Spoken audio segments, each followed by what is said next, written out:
नमस्कार, मैं हूं पद्मजा जोशी। आप देख रहे हैं आज की अड़ी। दिल्ली चुनाव की काउंटिंग में अब महज 2 दिन बचे हैं। दिल्ली में किसकी सरकार बनेगी ये हमें जल्द ही पता चल जाएगा, लेकिन अभी तक 11 एजेंसियों के एग्जिट पोल के नतीजे सामने आए हैं। ये 11 एजेंसियों का अगर हम एवरेज निकालें तो ऐसा लग रहा है कि बीजेपी को शायद बहुमत मिल रहा है। 11 में से अगर आप देखें तो 9 ऐसे एग्जिट पोल हैं जो कहते हैं कि भारतीय जनता पार्टी को बहुमत मिल जाएगा, तो दूसरी तरफ 2 ऐसे भी पोल्स हैं जो कि आम आदमी पार्टी को बहुमत दे रहे हैं। एग्जिट पोल को लेकर के गजब चर्चा पूरे देश के अंदर हो रही है, क्योंकि अगर भारतीय जनता पार्टी को बहुमत मिल जाता है तो ये एक तरीके से ऐतिहासिक होगा।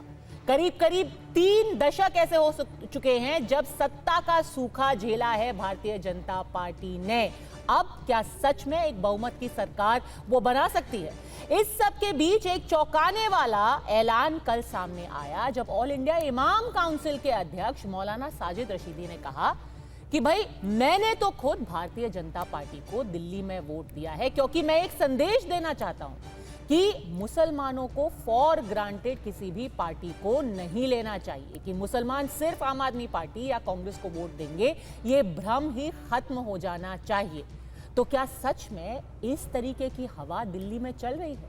क्या सच में मुसलमान वोट देंगे भारतीय जनता पार्टी को? क्या सच में इस तरीके से बहुमत उन्हें मिल सकती है?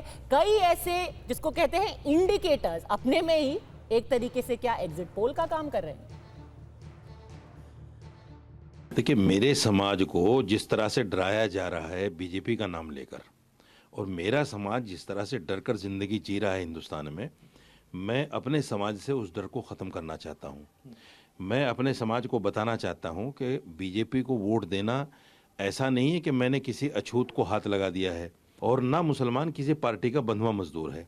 और आज कांग्रेस, समाजवादी, आम आदमी पार्टी मुसलमानों को अपना बंधुआ मजदूर समझती है कि ये तो जा ही नहीं सकते, बीजेपी को तो ये वोट ही नहीं दे सकते। जब तक ये परसेप्शन नहीं टूटेगा, देश से नफरत ख़त्म नहीं हो सकती। ये धर्मवाद, जातवाद और क्षेत्रवाद ना हो और पूर्वाग्रह से ग्रसित लोग ना हो, तो केंद्र सरकार की कल्याणकारी योजनाएं जो मोदी जी की हैं और राज्य की योजनाएं और राज्य का लॉ एंड ऑर्डर से लाभान्वित लोग यदि अपने परिवार सहित बीजेपी को वोट दे दें तो बीजेपी सभी सीटों पर चुनाव जीत जाए।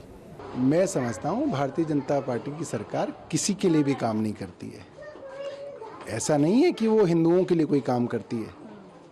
जो हाथरस के अंदर जिस लड़की का बलात्कार हुआ वो हिंदू थी।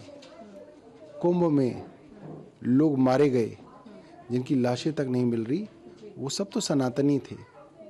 तो ये सरकार ना मुसलमानों के लिए है, ना हिंदुओं के लिए है, ना किसी और धर्म और जाति के लिए है। ये लोग सिर्फ और सिर्फ बड़े बड़े उद्योगपतियों के लिए सरकार चलाते हैं। तो ऐसे में अड़ी के आज के सवाल है बिल्कुल सीधे, क्या वोटिंग पैटर्न से दिल्ली में कोई बड़े खेल का अंदेशा है? दलित मुस्लिम वोट अगर खिसका है, और ऐसा लग रहा है कि खिसका है, तो नुकसान किसका है? और क्या मुसलमान सच में बीजेपी को वोट दे रहे हैं जैसे कि साजिद रशीदी बता रहे हैं?